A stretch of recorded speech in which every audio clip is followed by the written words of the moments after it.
Hello everyone, welcome to कार्सपा मोहाली। हमारे पास आज क्रेटा आई हुई है ग्रेफिन कोटिंग के लिए।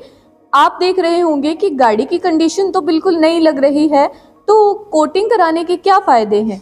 जो कोटिंग है और पीपीएफ है वो हमारी गाड़ी के पेंट को प्रोटेक्ट करती है।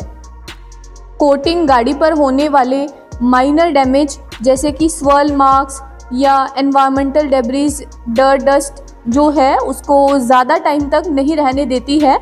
और ये रही हमारी ग्रेफिन कोटिंग जो कि खुद के मॉलिक्यूल के साथ हेक्सागोनल स्ट्रक्चर क्रिएट करके गाड़ी के पेंट को बहुत ही हाईली प्रोटेक्ट करती है।